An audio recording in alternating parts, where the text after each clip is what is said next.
ये कहानी है रानी की, जिसकी ज़िंदगी एक लाल रंग के स्कार्फ के मिलने से पूरी तरह से बदल गई।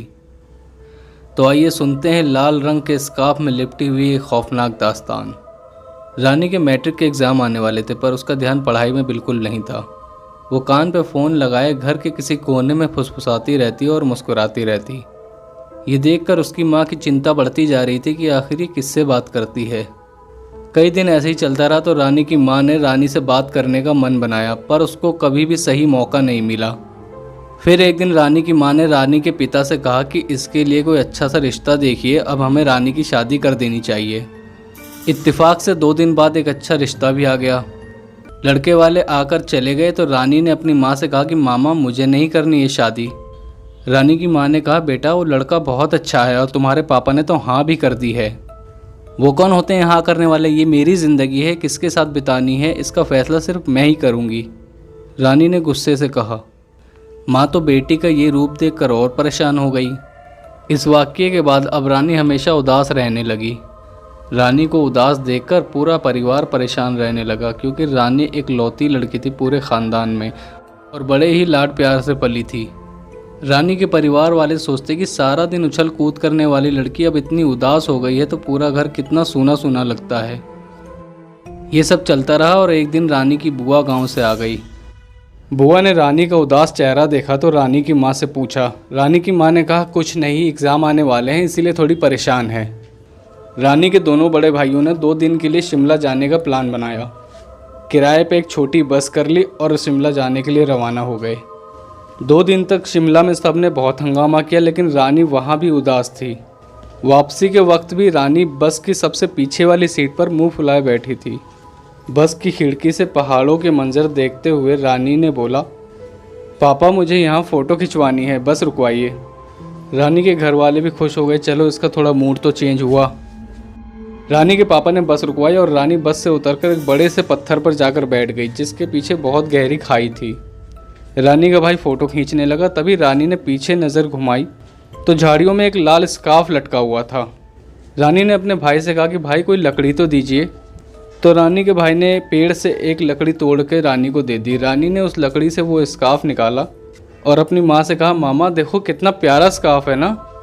अब रानी के चेहरे पर पहले वाली मुस्कुराहट थी। रानी ने अपना दुपट्टा उतारा और जल्दी से स्कार्फ गले में टांग लिया। इस सब के बाद सब लोग फिर से बस में बैठे और बस चलने लगी। तभी बस में सबको बहुत ही प्यारी खुशबू आने लगी। सब सोचने लगे कि आखिर खुशबू कहाँ से आ रही है। रानी की माँ ने देखा कि वो खुशबू रानी से आ रही थी। असल में वो रानी ने जो स्कार्फ गले में डाला था वो खुशबू स्कार्फ से आ रही थी। दिन ढल चुका था, शाम हो चुकी थी, पूरा परिवार घर पहुँच चुका था। उसी रात रानी की माँ की आँख खुली तो वो पानी पीने के लिए किचन में गई। किचन से लौटते वक्त उसे कुछ आवाज़ आई, जैसे कोई बहुत धीरे धीरे रो रहा हो। वो आवाज़ रानी के कमरे से आ रही थी। रानी की माँ ने रानी के कमरे में जाकर देखा तो वहाँ कोई नहीं था और रानी सो रही थी। उसने सोचा ये उसके दिमाग का वहम होगा और अपने कमरे में जाकर सो गई।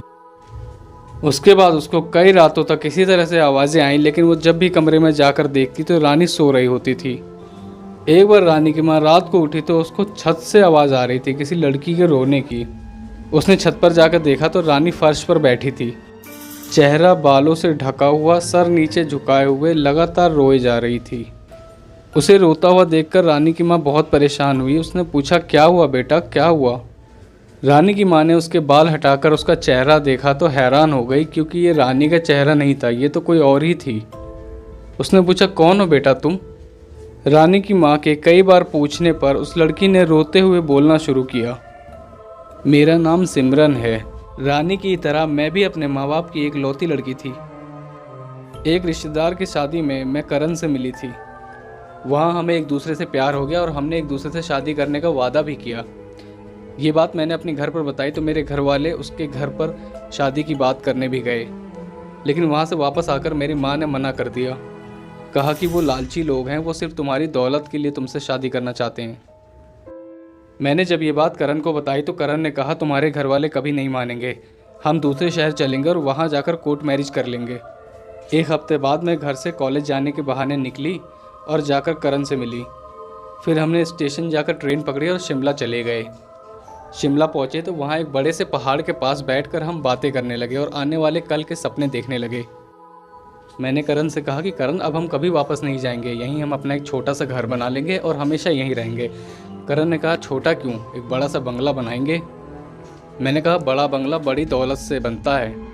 उसने कहा, दौलत तो तुम लाई हो ना अपने साथ। मैंने कहा, मैं अपने साथ कुछ भी नहीं लाई, क्योंकि अगर मैं अपने साथ कुछ लाती तो मेरे माँ की कही हुई बात सच हो जाती। इस बात से करण को गुस्सा आ गया और हम दोनों का झगड़ा होने लगा। झगड़े के दौरान ही मेरा पैर फिसला और मैं खाई में गिरने ही वाली थी कि मैंने करण का हाथ पकड़ लिया। करण ने कहा कि बिना दौलत के तुम मेरे किसी काम की नहीं हो, अब तुम्हें वापस जाना पड़ेगा। मैंने जब वापस जाने से इनकार किया तो उसने अपना हाथ मेरे हाथ से छुड़ाया और मुझे खाई में फेंक दिया। उसी दौरान मेरा ये लाल स्कार्फ झाड़ियों में फंसा रह गया था। फिर 1 साल बाद आप लोग यहाँ से गुजरे और मेरा स्कार्फ रानी का हाथ लग गया, साथ ही मेरी परेशान आत्मा भी। रानी की माँ ने जब उसकी बात सुनी तो नीचे से अपने पूरे परिवार को बुला लिया और इस लड़की की पूरी बात बताई। तभी रानी के पिता ने पूछा कि तुम हमसे क्या चाहती हो। तो उसने कहा, इंसाफ। मेरा कातिल अब भी आज़ाद घूम रहा है और एक बार मैं अपने घर वालों से मिलना चाहती हूँ। रानी के अंदर मौजूद सिमरन ने अपने घर का पता बताया। रानी के पिता ने गाड़ी निकाली और रानी को लेकर बताए हुए पते पर पहुँच गए। सिमरन, जो कि रानी के अंदर मौजूद थी, पूरे रास्ते बहुत रो रही थी। जब वो अपने घर के बाहर पहुंची तो सिसकियां चीखों में बदल गईं और ज़ोरों की चीखें सुनकर उस घर से एक औरत दौड़ी हुई बाहर आई।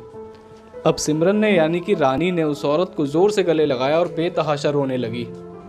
उस औरत ने रानी के गले में पड़े स्कार्फ को छुआ और कहा, सिमरन मेरी बच्ची, तू कहाँ चली गई थी, तू क्यों चली गई थी। ना तारुफ की ज़रूरत पड़ी और ना कुछ बताने की।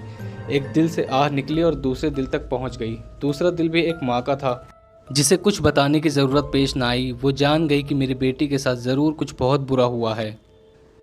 रानी उस औरत के गले से लिपटी रही और सिमरन रो रो के अपनी दास्तान सुनाती रही।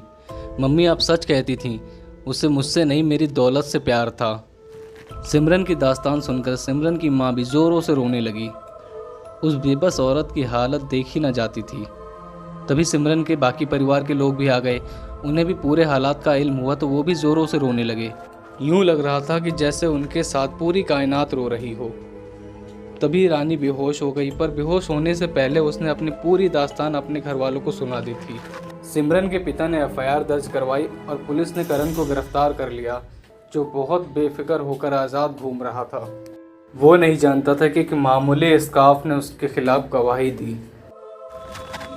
करण की गिरफ्तारी और इकबाल जुर्म के बाद पुलिस ने सिमरन की लाश बरामद की, जो कि खाई में एक पहाड़ पे फंसी हुई थी, जिसको परिंदों ने नोचा हुआ था। सिमरन के घर वालों ने रही सही लाश का अंतिम संस्कार किया। खैर, अब उनका गम तो ख़त्म नहीं होने वाला था, लेकिन उनका एक लंबा इंतज़ार ज़रूर ख़त्म हो गया।